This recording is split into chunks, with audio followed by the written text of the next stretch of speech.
Shalom, saudara. Berjumpa kembali dalam Renungan Suluh Injil, edisi 9 Mei 2025. Benaran firman Tuhan bagi kita terambil dari kitab 1 Korintus 8, ayat pertama sampai 13. Demikian bunyi nas firman Tuhan. Jagalah supaya kebebasanmu jangan menjadi batu sandungan bagi mereka yang lemah. Renungan kita berjudul Injil dan Budaya, Kontekstualisasi.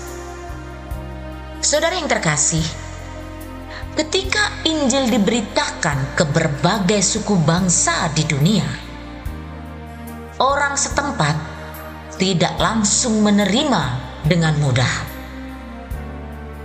Hudson Taylor pada tahun 1832 sampai 1905 membawa Injil ke negeri Cina di tahun 1854. Ia menyadari bahwa walaupun hatinya menyala-nyala dengan kerinduan untuk memberitakan Injil, namun orang-orang Cina tidak mudah beralih menjadi Kristen. Ia pun memahami bahwa halangan terbesar untuk menerima Injil bukanlah isi berita tentang Yesus Kristus, melainkan budaya Barat yang dibawanya. Taylor pun memutuskan untuk beradaptasi dengan budaya lokal. Kita menyebutnya dengan istilah kontekstualisasi. Mari kita renungkan lebih dalam. Yang pertama, kontekstualisasi tidak mengubah isi dan pesan Injil, namun cara mengkomunikasikan pesan Injil lintas budaya yang berbeda.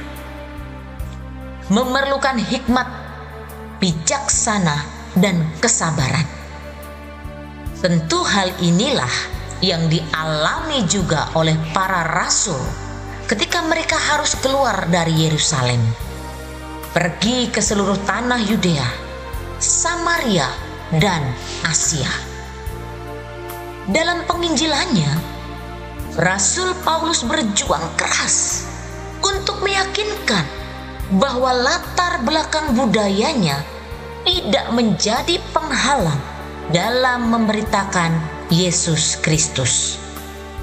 Di Korintus, Rasul Paulus berhadapan dengan pertanyaan mengenai makanan dan sesajen yang dipersembahkan kepada para dewa.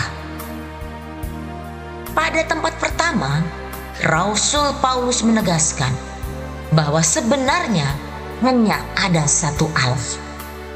Tidak ada Allah atau dewa lain kecuali Allah yang esa. Memberi makan dan sesajen kepada para dewa adalah penyembahan yang sia-sia.